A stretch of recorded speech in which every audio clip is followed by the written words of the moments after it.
Este día analizamos los efectos de la marcha que protagonizaron estudiantes y líderes sociales en contra del organismo ejecutivo. Usted puede enviar sus comentarios y opiniones con la etiqueta SF Marcha 20S, pero antes los dejo con la nota del día.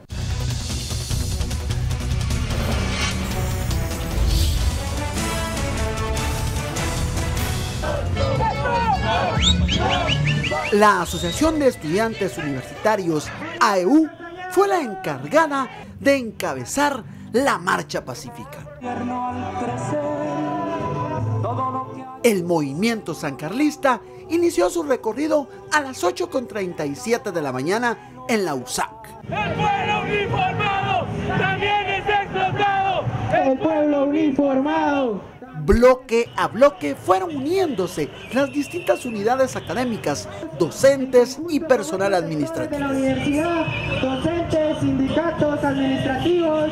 En el sector de la avenida Petapa se fueron incorporando más grupos estudiantiles, religiosos, sectores de mujeres, así como organizaciones campesinas y sindicales. Esta es la respuesta que hace la Universidad de San Carlos de Guatemala ante las declaraciones y acciones que tomó el presidente de la República. Aquí está, señor presidente, toda la Universidad de San Carlos que exige tu renuncia. Cuando el reloj marcaba las 10:20 de la mañana, el movimiento en contra de la corrupción se movilizaba por la avenida Bolívar y 26 Calle. Lograr lo que queremos. Solucionemos. Gritos, silbidos, pancartas, bombos y consignas se escuchaban por las calles exigiendo la renuncia del presidente Morales.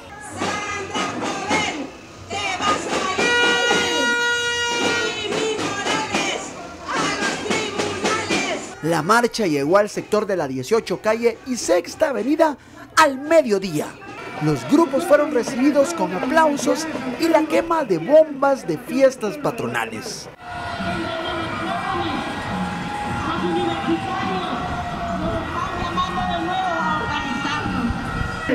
Lo cual debe quedar como un día histórico. Así fue el ingreso de la marcha encabezada por la AEU en la Plaza Central. Es un claro mensaje hacia el presidente Jimmy Morales que renuncie y que renuncie también Jafet Cabrera.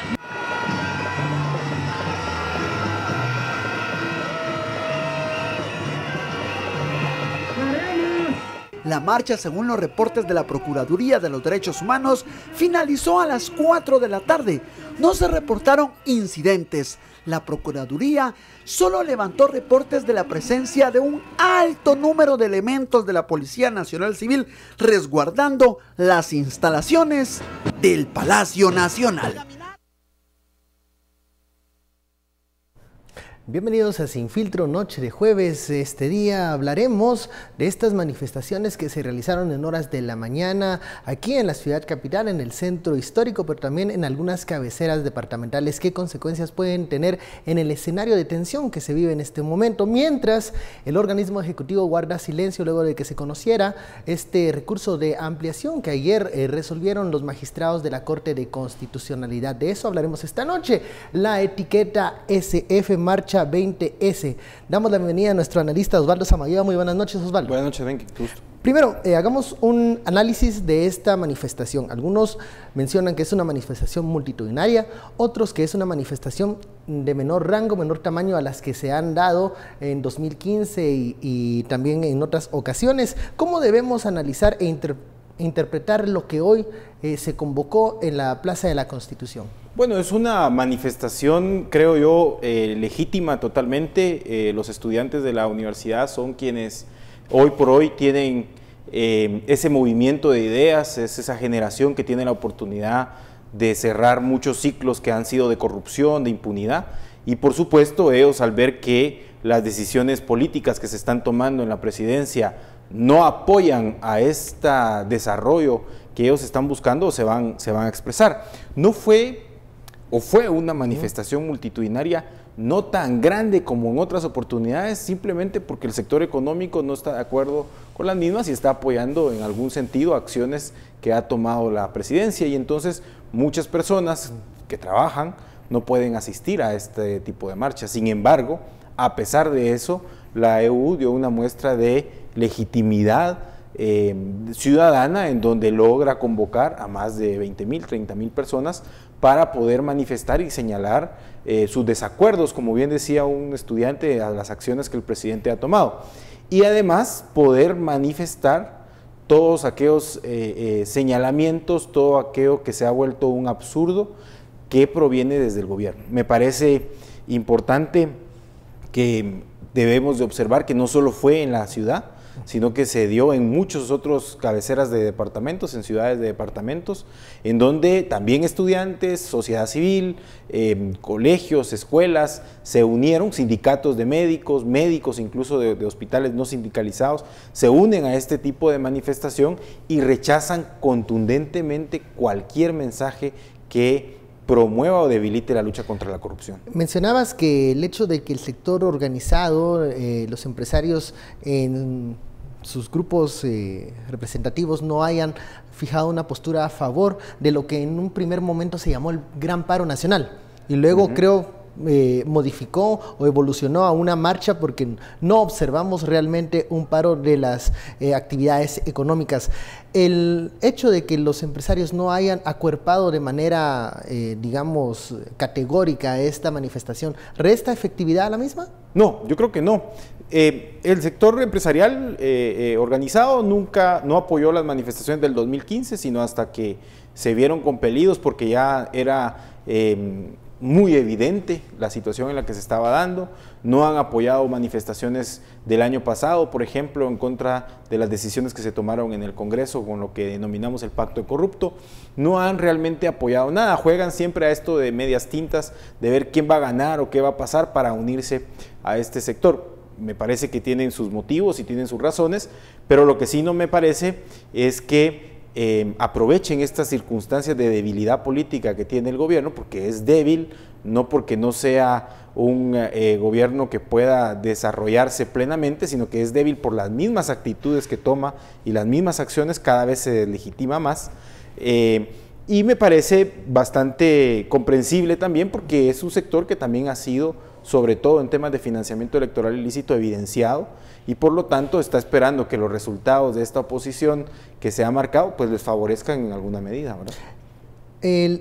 Cuando vemos y observamos las manifestaciones que se dieron en diferentes departamentos, creo que resalta la cabecera municipal de Quetzaltenango como una de las más organizadas. ¿Qué crees que está pasando en los departamentos que pareciera que aquí en la ciudad capital sí existe al menos una división de opiniones o cierta apatía en cuanto a participar en estas manifestaciones? Situación diferente a la que se expresaba en 2015.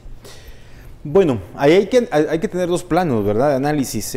Creo que en los departamentos la corrupción focalizada en los municipios, en algunas municipalidades, en algunas gobernaciones, aún no ha sido alcanzada por la persecución penal, por todo lo que la Fiscalía contra la Impunidad ha podido desarrollar, excepto Quetzaltenango, el cual ya empezó a tocarse todas las estructuras criminales ligadas a la municipalidad de Quetzaltenango en sí mismo, y eso tiene indignado a las personas quetzaltecas y las tiene muy claras, y eso es lo que creo que hay que resaltar. La población en los departamentos tiene muy claro que somos una sociedad intolerante a la corrupción y que por lo tanto estamos cansados de la misma, y ellos lo viven más cercano en el municipio porque son comunidades más pequeñas. En la ciudad de Guatemala es una ciudad mucho más grande, donde hay un juego, está concentrado este tipo de poderes de una u otra forma que están siendo afectados por estas investigaciones, tienen más medios para poder tener maquinaria que influencia en opinión, para poder generar otro tipo de circunstancias para tratar de decir que la corrupción nos polariza, lo cual no es cierto, porque no conozco yo una persona que me diga que esté de acuerdo con la corrupción. Y entonces han tratado de hacer parecer que este es un pleito contra Iván Velázquez o contra la CICIG, cuando Iván Velázquez y la CICIG para la sociedad guatemalteca no son el fin, son un medio, son el medio que nos ayuda a enfrentar esta corrupción, y por lo tanto este medio ha sido tan válido y tan útil para la sociedad que lo apreciamos y lo necesitamos para poder seguir desarrollando este combate. Pero ese no es el fin. Nuestro fin son gobernantes y políticos serios, libres de cualquier financiamiento electoral ilícito, libres de cualquier compromiso con sectores económicos que les impongan agendas y que realmente trabajen por agendas democráticas en beneficio de una población cada día más empobrecida, cada día con menos acceso a recursos educativos, de salud y una institucionalidad estatal precaria en muchos de los temas. Entonces creo que eso lo vive más de cerca la población en los departamentos y en los municipios que aquí en la capital, donde hay una diversificación de servicios que se suele acceder de otra manera. ¿Qué piensas que va a suceder luego de esta manifestación? Hay quienes dicen las protestas no cambian las cosas y otros que piensan que es un método o casi que el último método para presionar a los gobiernos. Aquí hay dos temas. Ahorita se vive una tensa calma, como suele decirse, ¿verdad? Creo que hubiera sido desastroso si el presidente o la SAAS hubiera decidido cerrar, por ejemplo, los alrededores de la plaza hoy. Tenemos que decir que no hubo violencia ni represión por parte de los agentes de seguridad. Sí. Hay que remarcarlo y de manera fuerte. Sí, yo creo que eso es válido y qué bueno que han cambiado su estrategia de intimidarnos con personas que pertenecen a fuerzas de seguridad, porque eso en una democracia no es nada válido. Y si Jimmy Morales lo que quiere es lograr transmitir su mensaje, su mayor error sería prestarse a este tipo de situaciones o operativizar esto, como lo hizo el 14 de septiembre, claro, totalmente rechazado. O el día de la celebración de la sesión solemne del Congreso de la República. Eso es totalmente despreciable.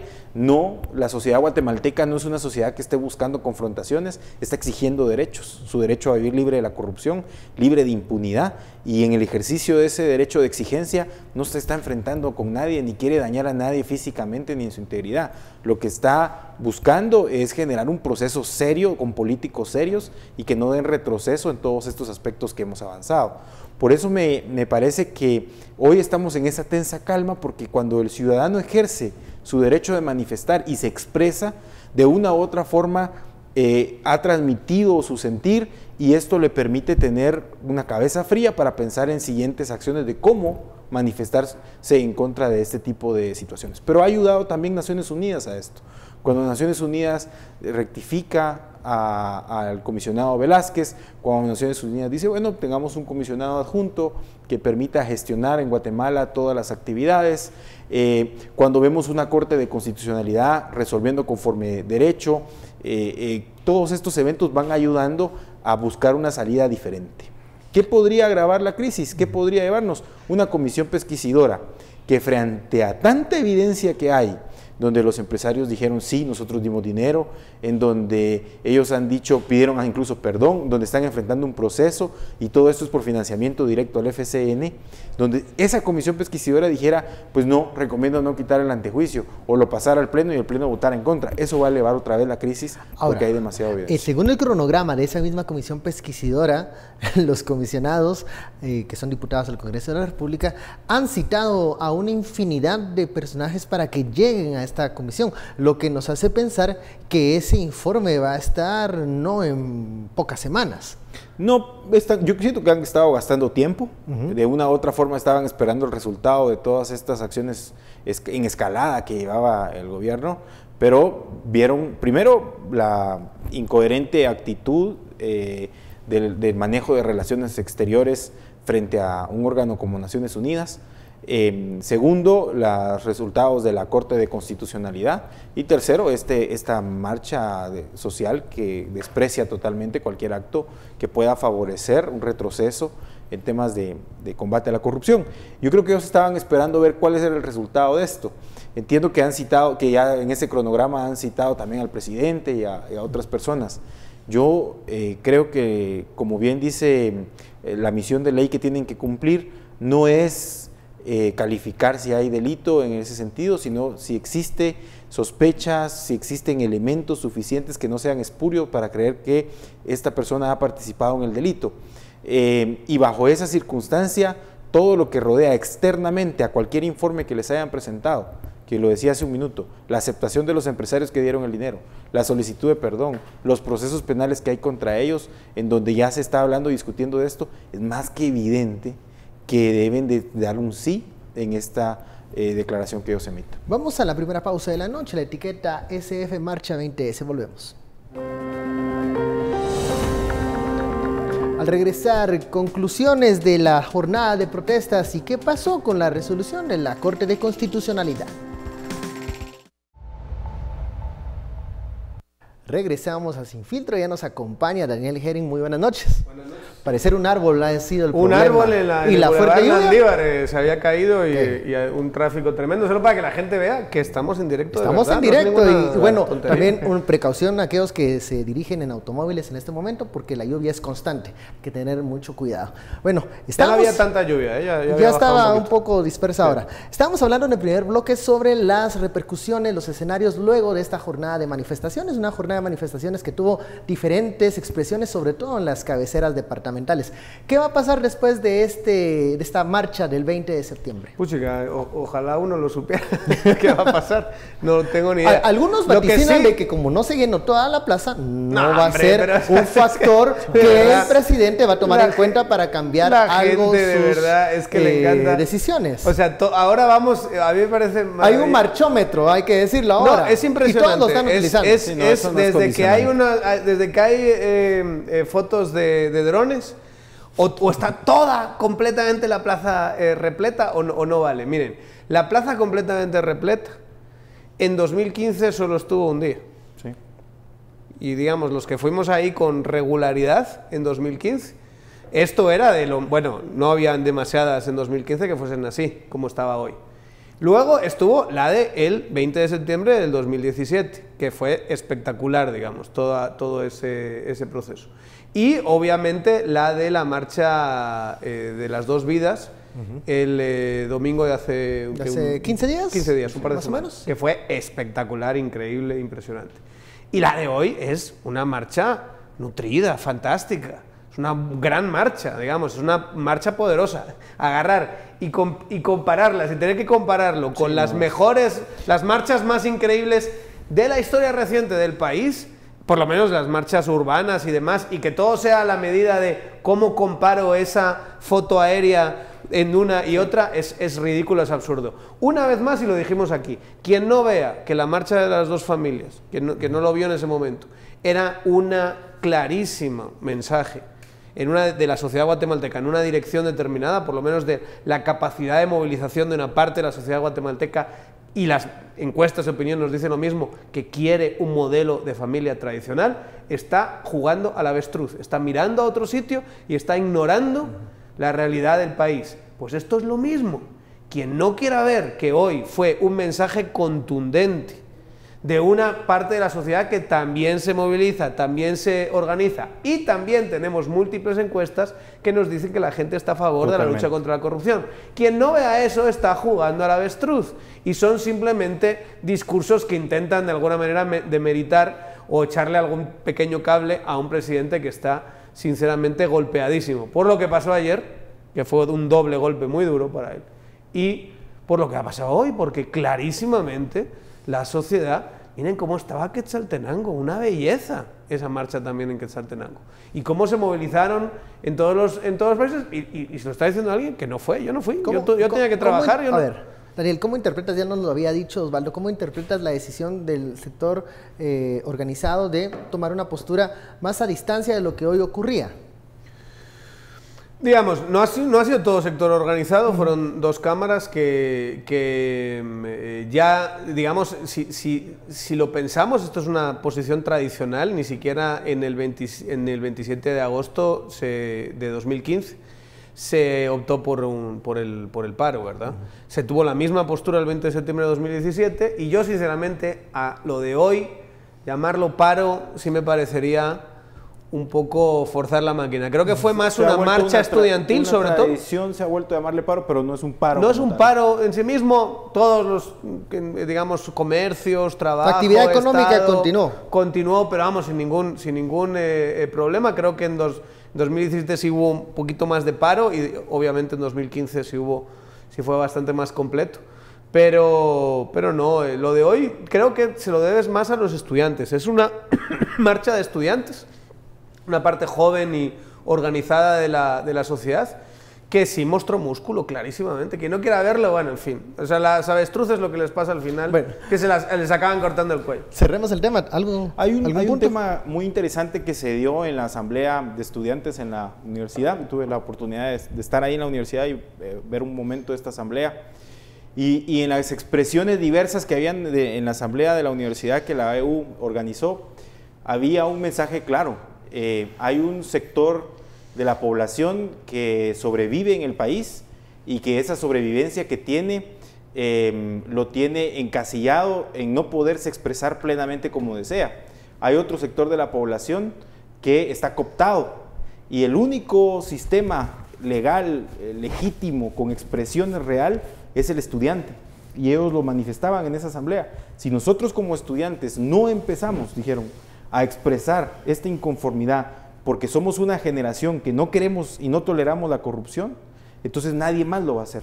Así que me pareció que la legitimidad de la marcha es poner el punto inicial de decir, nosotros no estamos de acuerdo con todo esto, y de esto se puede venir muchas otras cosas. Y todos los que hemos sido estudiantes universitarios nos podemos conectar con esto. El estudiante universitario es el que puede tener por su, digamos, porque ya es adulto, pero también porque está en una situación social distinta a los que tenemos trabajo, tenemos hijos, digamos, ya estamos en una etapa más madura. El tiempo que se tiene, la capacidad de esfuerzo, la energía, el idealismo, ¿no? Eso es transversal en todo el mundo. La juventud universitaria es de las más activas políticamente, y yo creo que eso es lo que se vio hoy en la plaza, en las plazas, porque una vez más comparamos, y les gusta comparar, la Marcha por la Vida, que fue una maravilla en términos de movilización, pero fue una marcha en la plaza. Si aquí le sumamos todas las distintas personas que en las cabeceras departamentales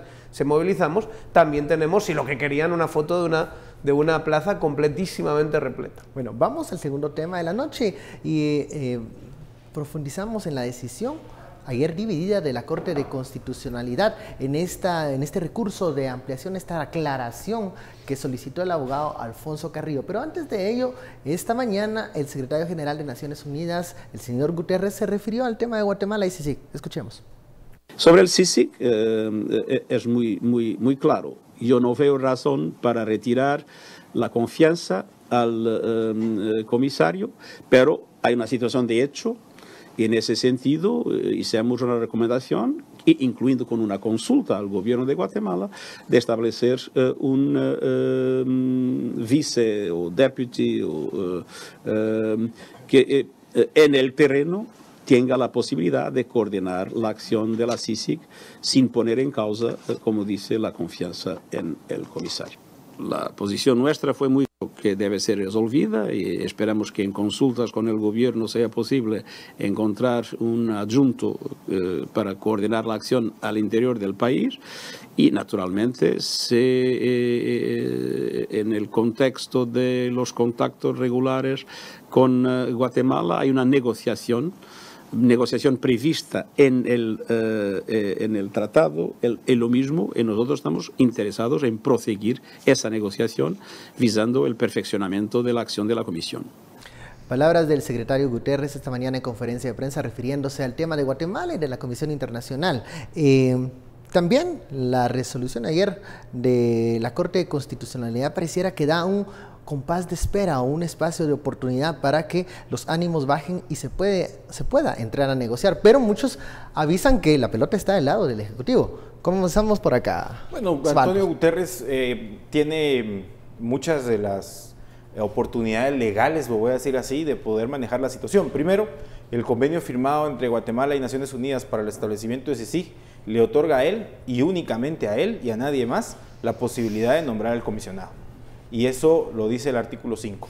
Lo segundo, la resolución de la Corte dice, y esto es interesante porque de esto se aprovechó mucha gente, dice, el comisionado nombrado por el secretario de Naciones Unidas puede entrar a Guatemala, respetando la buena fe del comisionado, que si él decidía cambiarlo, pues estaba bien, pero si no, no. Quien él nombre puede entrar, y eso es legal.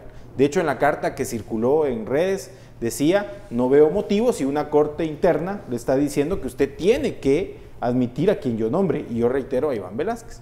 Sin embargo, como bien lo dice él en su declaración, ante esta situación no de derecho, sino de hecho que ha montado el gobierno de Guatemala frente a Naciones Unidas, bueno, yo estoy buscando no entrar en conflicto y sugiero un comisionado adjunto para que pueda casi operar. que adelanta que no va a enviar a Iván Velázquez de vuelta para no subir las tensiones. Claro. O sea, y es este espacio de oportunidad que tiene el Ejecutivo ahora. Pero además, después del tono horroroso, repugnante, vergonzoso de la carta de la ministra Jovel, de verdad, es que da vergüenza, es de lo más vergonzoso que yo he leído en relaciones diplomáticas.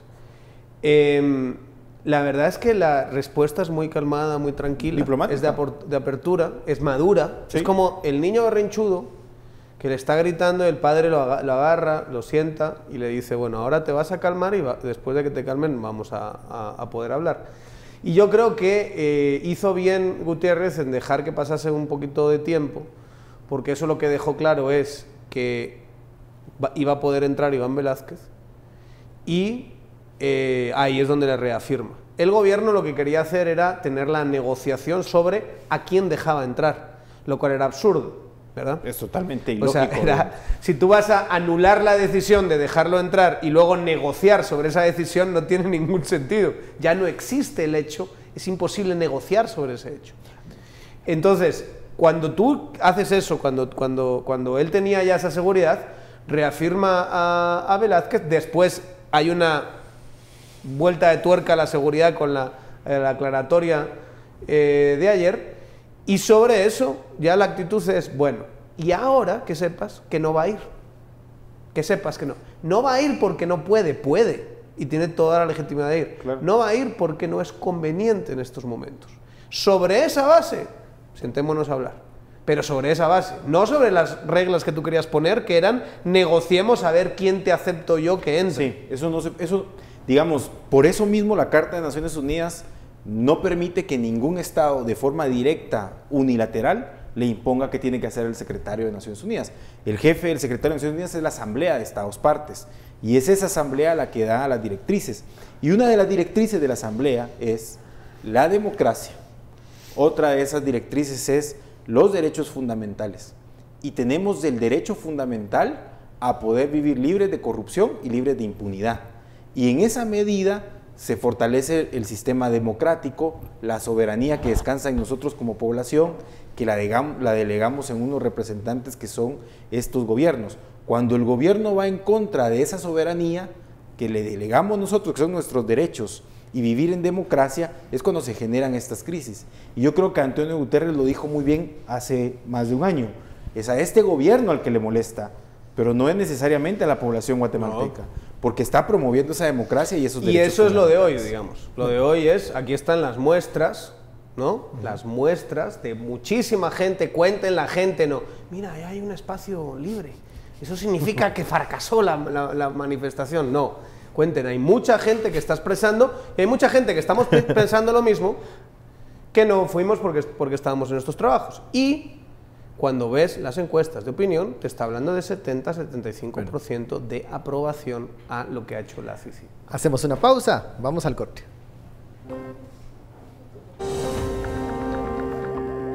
Hablemos de la decisión de la Corte de Constitucionalidad. Antes hubo unanimidad y ahora voto dividido.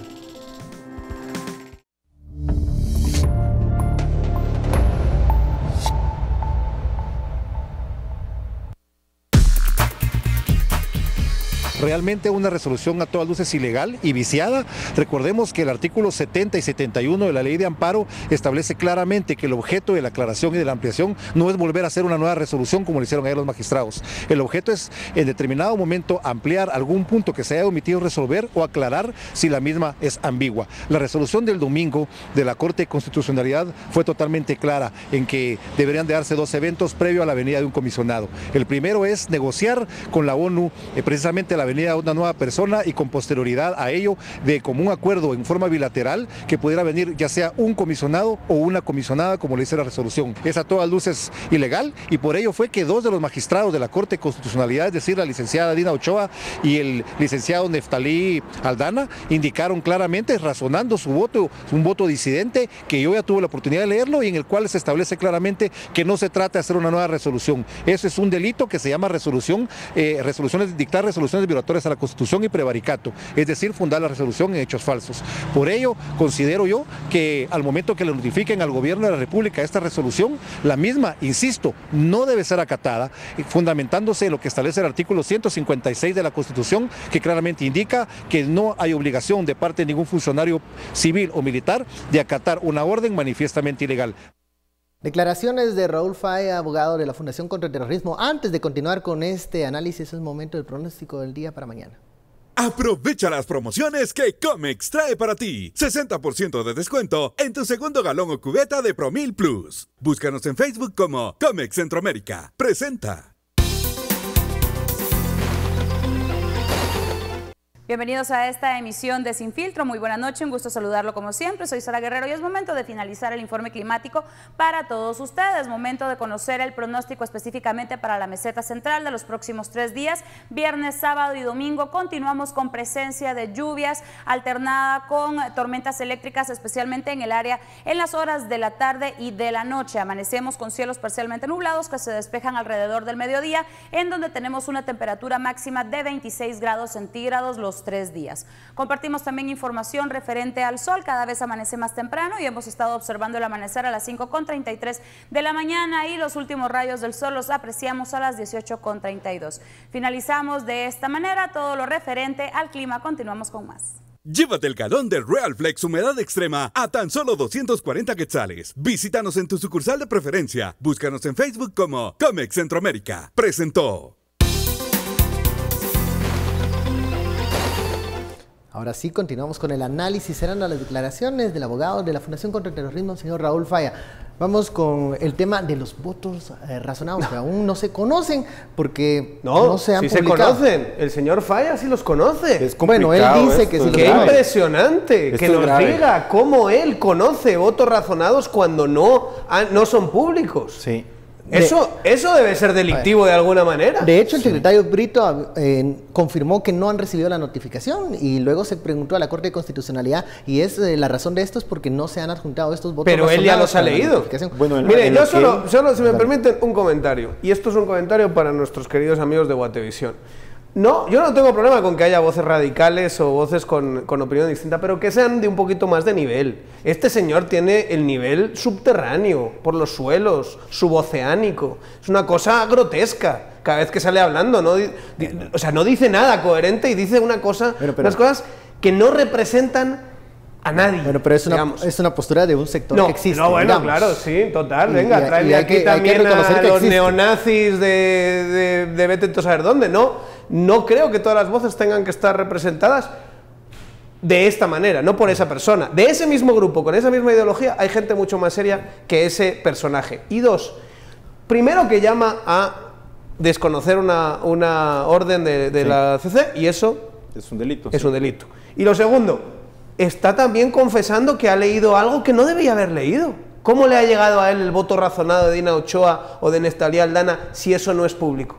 ¿Qué pasa? A ver, con esto de los votos razonados. Digamos, él tiene el derecho de expresarse y de estar de acuerdo o no estar de acuerdo, y una resolución de cualquier tribunal se debe de cumplir, no se puede desobedecer.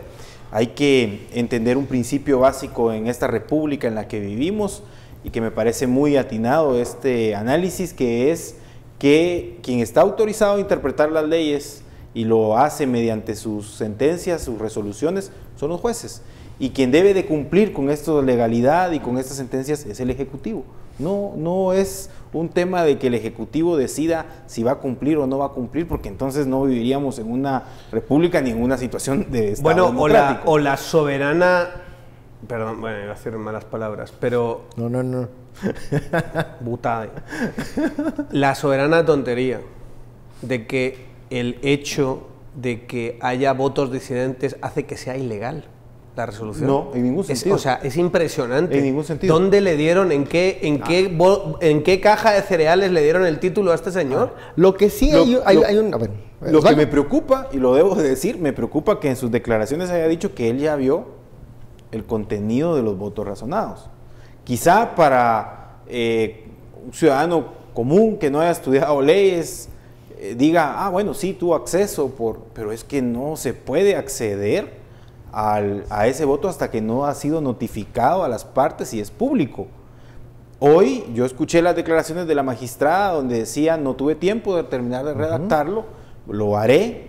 Escuché que dijo el vocero de la Corte de Constitucionalidad, vamos a notificar inmediatamente los tengamos y esperamos hacerlo el día de mañana, pero que venga un abogado externo a la Corte, que no es letrado, que no trabaja ahí, que no tiene ninguna relación, y diga que ya leyó los votos razonados, me hace pensar en un tráfico de influencias o en una situación que es delictiva y que es mucho más compleja. Delicado.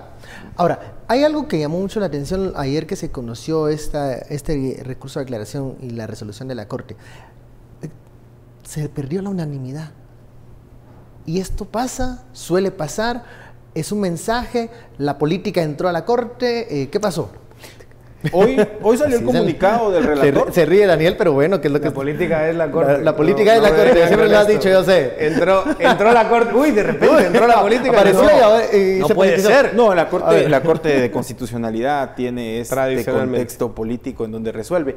Hoy me parece interesante lo que dice el relator de Naciones Unidas para la independencia de los magistrados, abogados y jueces, porque dice que él teme que en Guatemala muchos jueces y especialmente los magistrados están siendo amenazados, por una parte, intimidados, y al mismo tiempo algunos de ellos se han posiblemente tergiversado sus decisiones por presiones externas que puedan tenerlos en una situación de zozobra.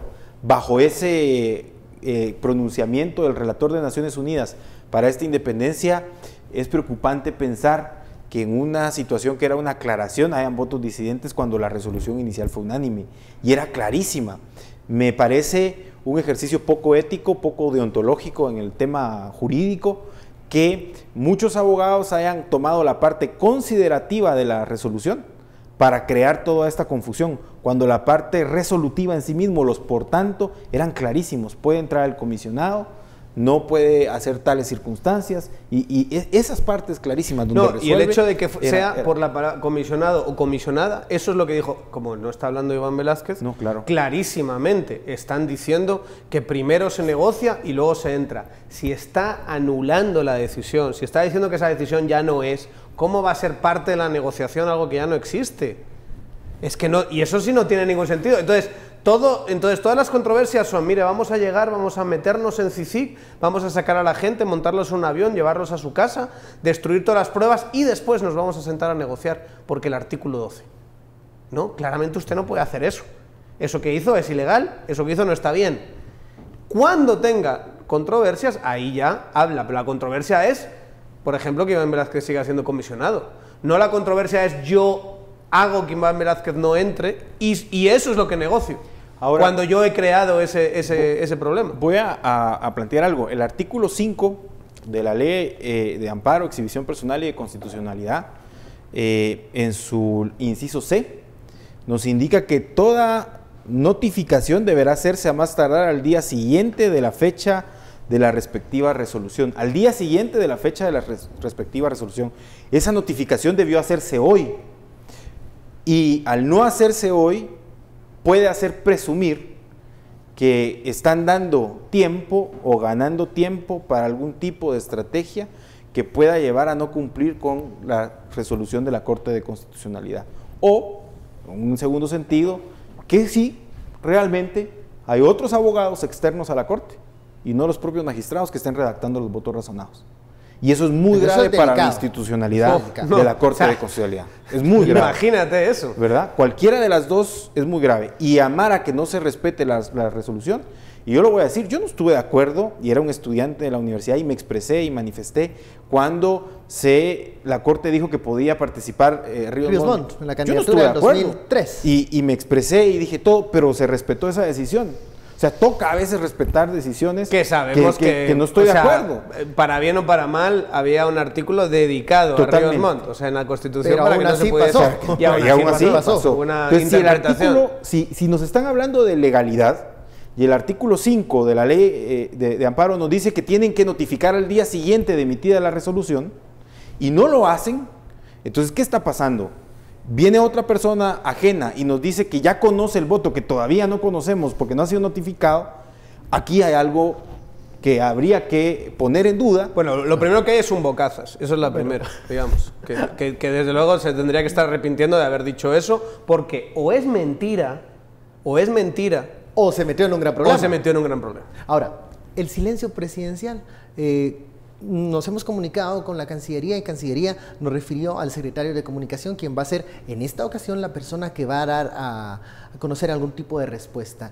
Mientras las actividades del organismo ejecutivo se han mantenido al límite, muy cerradas, el presidente tampoco se ha pronunciado.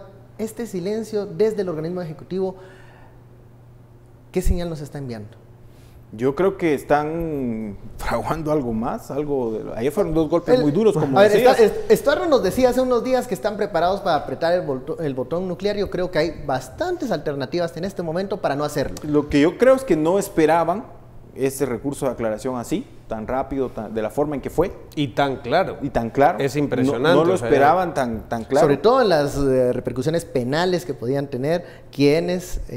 a quién nombra, a quién puede desobedecer. Sí. Y no esperaban la actitud también de Guterres. Tal vez pensaron que la actitud de Guterres iba a ser confrontativa y eso iba a generar un discurso de poder decir, bueno, chocamos y nos salimos. Todo es interpretación subjetiva porque cuando uno hace análisis de estas cosas tienes que ponerte... O sea, no sabes cómo van a reaccionar los actores, es imposible. Sí.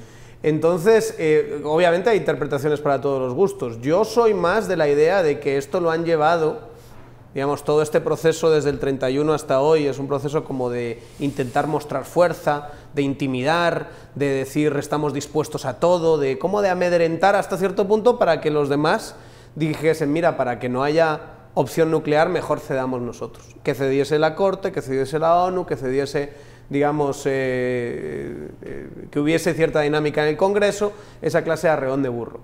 ¿Qué ha pasado? Pues que estas 3 cosas que han pasado, la sentencia declaratoria de la CC, la actitud pétrea de Guterres, pero también con una mano diplomática interesante y una movilización, una serie de movilizaciones, porque no solo ha sido lo de ello, yo creo que han sido muchos gestos que hemos visto durante estos 20 días, han llevado a que la otra, vamos a decir, como la contraparte se haya puesto firme también.